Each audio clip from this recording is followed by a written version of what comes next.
حکیم لقمان نے اپنے بیٹے کو 10 نصیحتیں کی تھی۔ میں ہوں دھرمیشا خان اور آپ دیکھ رہے ہیں دھرمیشا خان یوٹیوب چینل۔ حکیم لقمان جب اس دنیا سے رخصت ہونے والا تھا تو انہوں نے اپنے بیٹے کو 10 نصیحتیں کی تھی، 10 راز کی باتیں بتائی تھی، 10 کام کی اور 10 کامیابی کی۔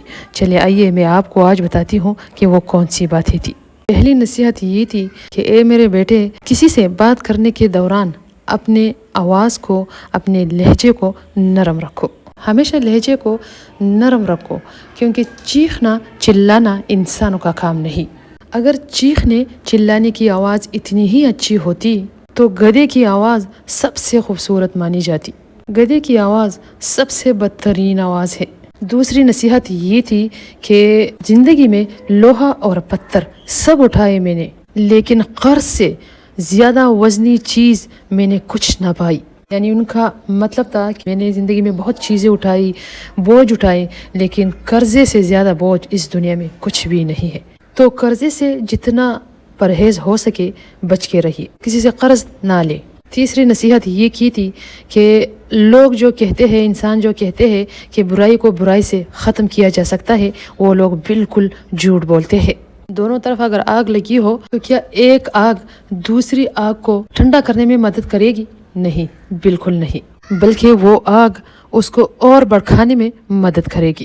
تو وہی حکیم لقمان نے کہا کہ اگر ایک طرف آگ جلائی جائے اور دوسری طرف اس پر پانی ڈالا جائے تو وہ آگ 100% ٹھنڈی ہو جائے گی۔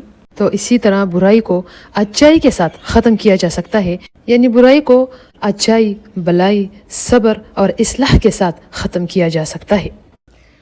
چوتھی نصیحت اپنے بیٹے کو یہ کی تھی کہ اے میرے بیٹے، اگر آپ کسی کے ساتھ دوستی کرنا چاہتے ہیں تو پہلے اس انسان کو غصہ دلاؤ۔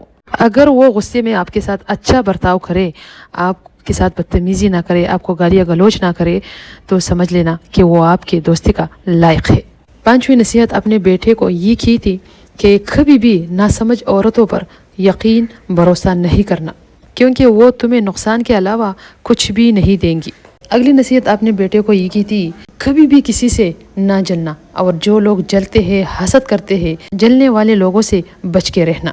جلنے والے انسان کی میں 3 نشانیاں آپ کو بتاتا ہوں کہ وہ لوگ پیٹھ پیچھے برائی کرتے ہیں، اور لوگوں کے سامنے چاپلوسی کرنا، مصیبت پر خوش ہونا۔ دوسرے انسان پر مصیبت آ جائے تو وہ خوش ہوتا ہے۔ اگلی نصیحت، جاہل لوگوں سے دوری بنا لو، دوری اپنا لو اور ان کی محبت سے پرہیز کرو، ایسا نہ ہو کہ وہ تمہیں بھی اپنا جیسا بنا لے۔ اگلی نصیحت یہ کی تھی اپنے بیٹے کو، کسی کو لوگوں کے سامنے کبھی شرمندہ نہ کرنا، کبھی کسی کو لوگوں کے سامنے رسوا نہ کرو۔ اگر کسی کی اصلاح کرنا مقصد ہو تو اکیلے میں کرو۔ اگلی نصیحت میں فرماتے ہیں کہ میں نے زندگی میں بولنے پر کئی بار افسوس کیا ہے، لیکن خاموش رہنے پر مجھے کبھی بھی افسوس نہیں ہوا۔ یعنی جتنا آپ خاموش رہیں گے، جتنا آپ کم بولیں گے، اتنا ہی اچھا ہوگا۔ فرماتے ہیں کہ اے میرے بیٹے، میں نے عقل بیوقوفوں سے سیکھی ہے، جن کاموں میں وہ نقصان اٹھاتے تھے میں ان کاموں سے پرہیز کرتا تھا، اور یہی میری عقل مندی کا کام تھا، اور تم بھی اس پر عمل کرنا۔ اگلی نصیحت اپنے بیٹے کو یہ کی تھی کہ خدا کی زمین پر اکڑ کر نہ چلنا، کیونکہ اللہ تعالیٰ مغرور اور اکڑنے والوں کو پسند نہیں کرتا۔ تو ہمیشہ محبت کے ساتھ اور محبت کی زبان لے کر چلنا۔ یہ 10 نصیحتیں حکیم لقمان نے اپنے بیٹے کو کی تھی، میں نے آپ لوگوں کے ساتھ شیئر کی۔ پھر بھی آپ لوگوں کا کوئی بھی سوال ہو زندگی کے حوالے سے، رشتوں کے حوالے سے، تو کمنٹ سیکشن میں یا انسٹاگرام DM میں مجھ سے پوچھ لیجیے گا، میں آپ کو اس کا سلوشن بتاؤں گی ویڈیو کے تھرو۔ یوٹیوب پہ میں ویڈیو اپلوڈ کروں گی۔ اگر ویڈیو اچھی لگی ہو تو چینل کو سبسکرائب کیجیے، ویڈیو کو لائک کیجیے اور آگے شیئر کیجیے۔ اللہ حافظ۔